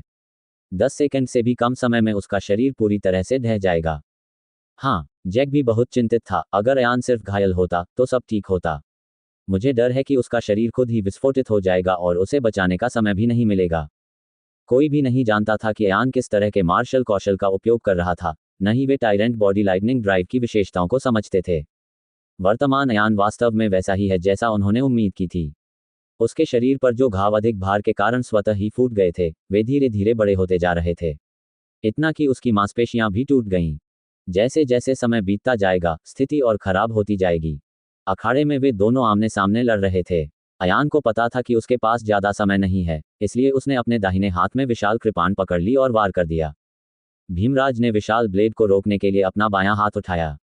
ब्लेड उसके हाथ से टकराया, जिससे बिजली तुरंत फट गई। ब्लेड के दोनों ओर से बिजली की 4 शक्तिशाली चमक निकली और भीमराज पीछे की ओर उड़ गए। उसकी अटूट कांस्य भुजा वास्तव में हड्डी तक गहरे चाकू के घाव से कटकर खुली हुई थी। अयान ने इस तथ्य का फायदा उठाया कि भीमराज को काटा जा रहा था और एक हरे ड्रैगन ने समुद्र से हमला कर दिया। उसने तुरंत तीव्र गति से भीमराज को पकड़ लिया और अपनी कृपाण भीमराज की पीठ पर मार दी। जब भीमराज को एजियो ड्रैगन ने उड़ा दिया था, तब उनके बाएं हाथ का घाव तेजी से ठीक हो रहा था। धमाका! भीमराज को नीला ड्रैगन ने उड़ा दिया और फिर उन्होंने अपनी कृपाण निकाली और उसका पीछा किया। बिजली के विशाल अर्धचंद्राकार ब्लेड का प्रकाश फिर से भीमराज की पीठ पर पड़ा, जिससे उनकी कांस्य पीठ पलट गई और अंदर की कांस्य रंग की रीढ़ दिखाई देने लगी। आओ! भीमराज दर्द से दहाड़ उठे। जब उसकी पीठ पर वार किया जा रहा था, तो वह घूम सकता था और अपने 2 बड़े हाथों का उपयोग करके ब्लेड की रोशनी को दूर कर सकता था। यह मेरा पूर्ण शक्ति हमला है। अगर हिम्मत है तो पकड़ो इसे। भीमराज ने अपने नथुनों से सफेद गैस की 2 धारें थूकीं और उनकी आंखें तुरंत रक्त लाल हो गईं। उसके पैर जमीन पर मजबूती से टिक गए और उसके शरीर की सारी मांसपेशियां उसकी भुजाओं की ओर खींचने लगीं। भुजाएं पुनः मोटी हो गईं। ये 2 स्वर्ग विध्वंसक मूसलों के समान था। कांस्य ज्वार, बर्बर बुल बैश माउंटेन। भीमराज ने अपनी बड़ी बड़ी भुजाएं उठाईं, मुट्ठियां भींची, आकाश में छलांग लगाई और अयान पर आक्रमण कर दिया। उस क्षण भीमराज का पूरा शरीर भयंकर ज्वालाओं से जलने लगा और वे आकाश से संपूर्ण दिव्य ज्वाला के विरुद्ध अवतरित हुए। अयान ने दोनों हाथों से एक सील बनाई और क्लोन सील फिर से पूरी हो गई। एक क्लोन क्षैतिज रूप से आगे बढ़ा और दोनों अयानों ने एक साथ अपने अत्याचारी शारीरिक बिजली का उपयोग करके उन दोनों को दूर भगा दिया। स्वर्गीय यांग दिव्य कला पूरी तरह से सक्रिय हो गई थी और गड़गड़ाहट और बिजली की शक्ति पूरी तरह से सक्रिय हो गई थी। इसी समय उन्होंने समुद्र में जाने के लिए 2 एजियो ड्रैगन का उपयोग किया। जिस क्षण अयान ने हमला किया, बायान की बिजली की शक्ति बाहर निकल आई। सफेद बिजली ने तुरंत अयान की बिजली की शक्ति को बदल दिया, जिससे अयान सूरज की चादर के नीचे 2 सफेद वज्र देवताओं की तरह बाहर निकल आया। गड़गड़ाहट! दोनों एजियो ड्रैगन समुद्र में चले गए और भीमराज के बैलों से टकरा गए। उसी क्षण वह मजबूत मैदान टुकड़ों में बिखर गया और मलबे में विस्फोट हो गया, जिससे आकाश भर गया। भीमराज को उड़ा दिया गया। उसकी छाती पर चाकू के 2 भयानक और डरावने घाव रह गए थे। चाकू के घाव से न केवल भीमराज का मांस और खून बह गया, बल्कि उनकी छाती के दोनों तरफ की पसलियां भी कट गईं। इसके तुरंत बाद 2 सफेद बिजली के बोल्टों से बना 15 मीटर का ड्राइंग ब्लेड स्लैश था। दोनों अयानों ने एक साथ फ्लैश स्टेप्स निष्पादित किए और तुरंत भीमराज के पीछे पहुंच गए, जो पीछे की ओर उड़ रहे थे। दोनों अयान ने अपने दाहिने हाथ ऊपर उठाए और दोनों ड्राइंग ब्लेड अचानक आकाश में उड़ गए और 20 मीटर लंबी सफेद बिजली की कृपाण रोशनी में संघनित हो गए। यही तो दिव्य बिजली की शक्ति। दर्शक दीर्घा में संप्रदाय के कई बुजुर्ग मौजूद थे, जिनमें से कुछ ने एक ही नज़र में दिव्य बिजली की शक्ति को पहचान लिया। 20 मीटर तक सफेद बिजली की रोशनी आसमान में उठी। मरना! दोनों अयान एक साथ आकाश को झकझोर देने वाली कृपाण की रोशनी को भेदते हुए दहाड़ते हुए चिल्लाए, चौंकाने वाला ड्रैगन! धूप! विशाल कृपाण प्रकाश तुरंत नीचे गिर गया।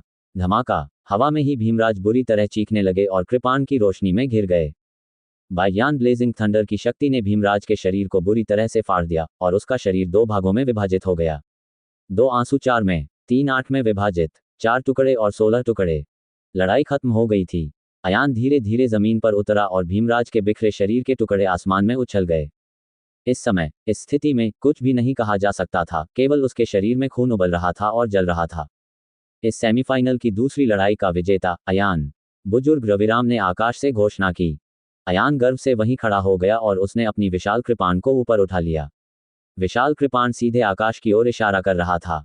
गर्जन। अयान की युद्ध संबंधी मंशा भयानक थी, उसने आसमान को हिला देने वाली दहाड़ लगाई।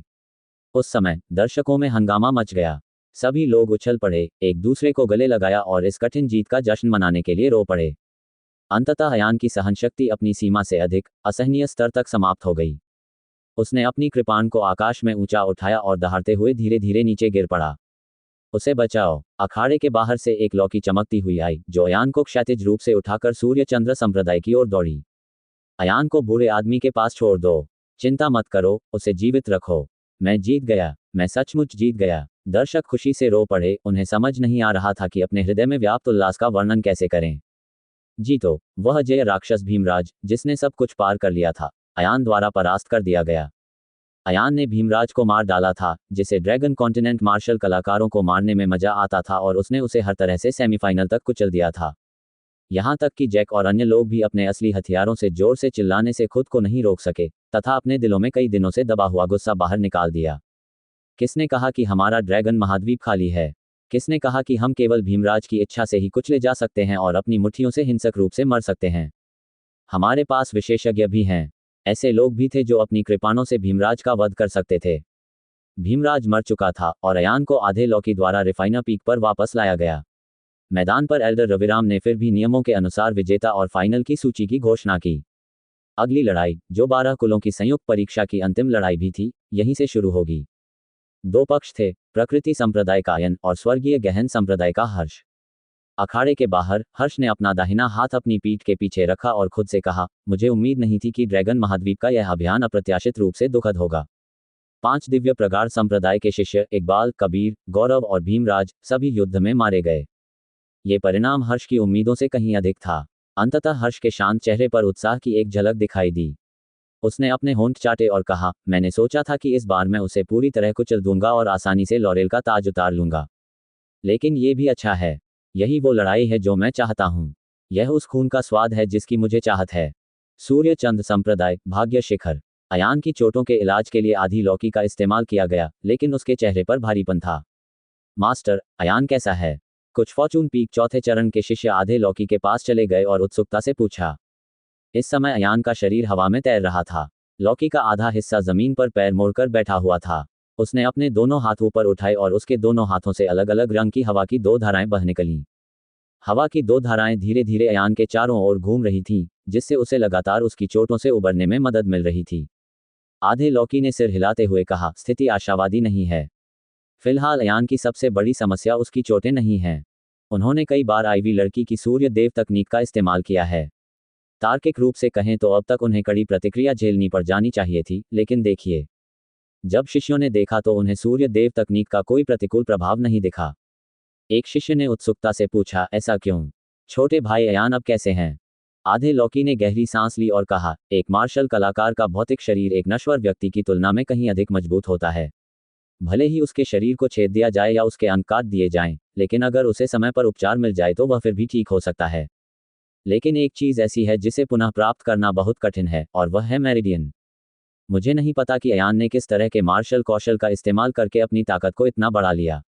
उन्होंने अपने प्रतिद्वंद्वी को 5वें स्तर के ओरिजिनल रिटर्न पर बलपूर्वक हिलाने के लिए तीसरे स्तर के ओरिजिनल रिटर्न का उपयोग किया। लेकिन ऐसा करने का परिणाम ये होता है कि उसकी मध्याह्न रेखाएं इंच इंच टूट जाती हैं। यह इंच दर इंच टूटने से ज़्यादा दूर नहीं है। ये वास्तव में इसलिए है क्योंकि उसकी शिरोबिंदु छिद्रों से भरी हुई है, जिसके कारण स्वर्गीय यांग दिव्य कला की प्रतिक्रिया प्रकट नहीं हो पाती है। बैकलैश सूर्य की शक्ति का अवशेष था जो नियंत्रण से बाहर हो गया था। यह एक मार्शल कलाकार के शरीर में मेरिडियन के माध्यम से उत्पात मचाता था और उसके दिल की इच्छा तक जला देता था। हालांकि यदि उसकी मांसपेशियों और मेरिडियन को गंभीर चोट लगी होती, तो भले ही वह जवाबी हमला करना चाहता, वह ऐसा नहीं कर पाता। अगर ऐसा ही चलता रहा तो भले ही अयान की साधना पूरी तरह से बाधित हो जाए, वह जीवन भर मार्शल आर्ट की साधना नहीं कर पाएगा।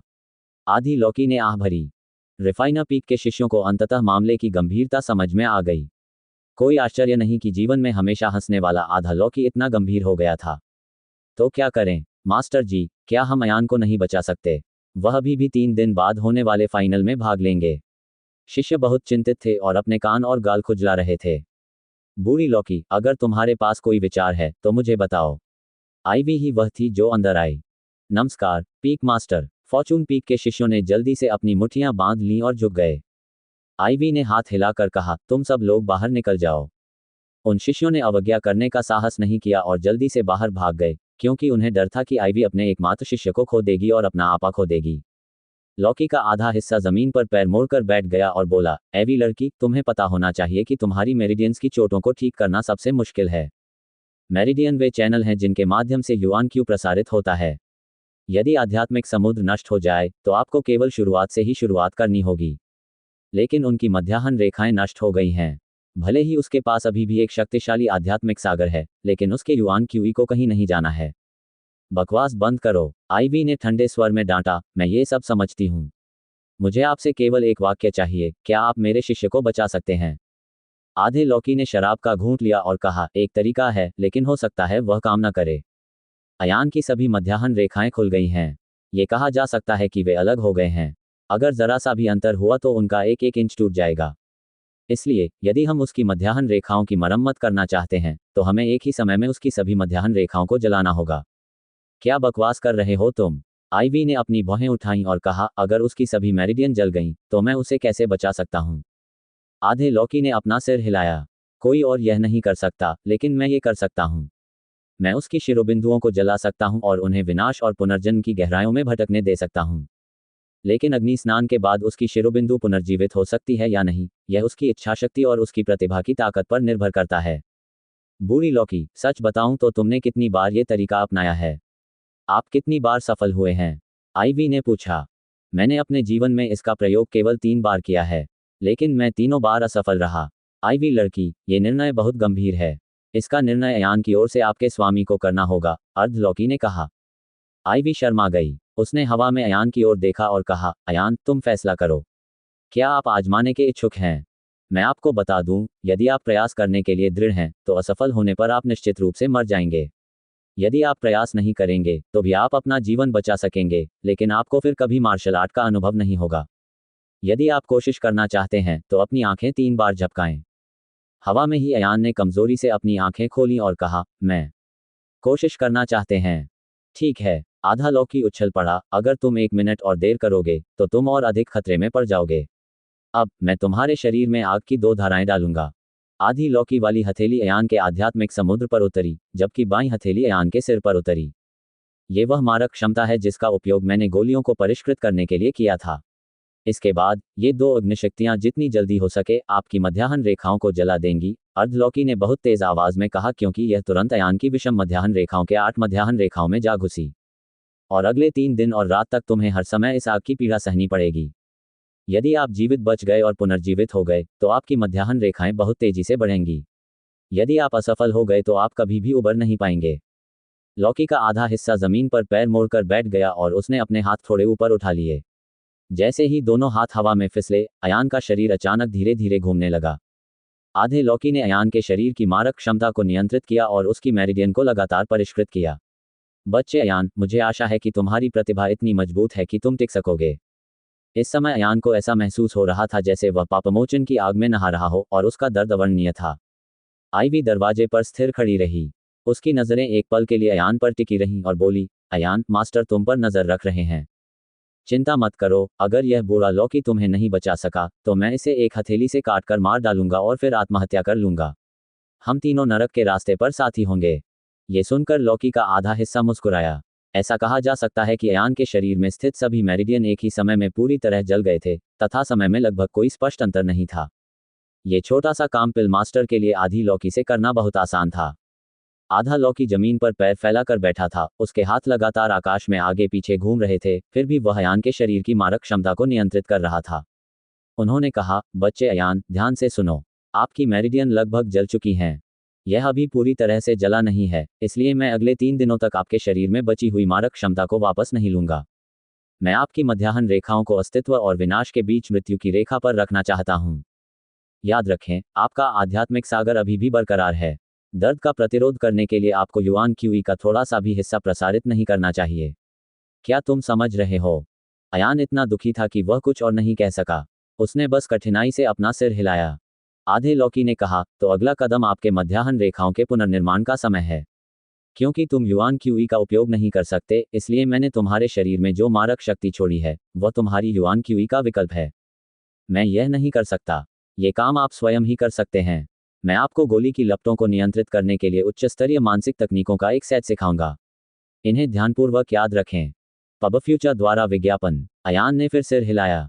आधी लौकी ने कहा, गोली की लपटों को नियंत्रित करने के इस मंत्र को स्वर्ग और पृथ्वी अग्नि नियंत्रण तकनीक कहा जाता है। पहला सुझाव, नरक, अनंत ज्वाला, गोली ज्वाला तापमान, उच्च गोली ज्वाला तापमान भयंकर नहीं हो सकता, गोली ज्वाला दृढ़ता से उलट नहीं हो सकता। आप गोली ज्वाला परिवहन के लिए अपने मध्याह्न का उपयोग कर सकते हैं। हालांकि यह युआन क्यूई के प्रवाह से अलग है। आपको 12 मध्याह्न रेखाओं को खोलने की जरूरत है। ताइन फेफड़े मेरिडियन, हाथ जुएन पेरिकार्डियल मेरिडियन, हाथ शाओइन हृदय मेरिडियन, हाथ यांगमिंग बड़ी आंत मेरिडियन, हाथ शाओयांग ट्रिपल जियाओ मेरिडियन, हाथ सूर्य छोटी आंत मेरिडियन, हाथ का चंद्र मेरिडियन अत्यंत शक्तिशाली है। इसमें आकाश को तहस नहस करने और भयंकर तूफान पैदा करने की क्षमता है। हाथ जुएन पेरिकार्डियल मेरिडियन, खुला और बंद, प्रभावशाली। हाथ शाओयांग ट्रिपल जियाओ मेरिडियन, अनाड़ीपन और सादगी से लाभ। आधे लौकी की धीमी और धीमी आवाज की गति के साथ अग्नि सूत्र के बड़े हिस्से फूट पड़े। अयान ने हर शब्द को ध्यान से याद किया और धीरे धीरे गोली की लौ को चुपचाप घुमाया। उसने अपने शरीर में गोली की ज्वाला पर नियंत्रण कर लिया। लौकी के आधे हिस्से ने बार बार सिर हिलाया और कहा, यह सही है, मैंने तुमसे पहले ही कहा था कि तुम गोली शोधन में माहिर हो। ये खोखली बातें नहीं थीं।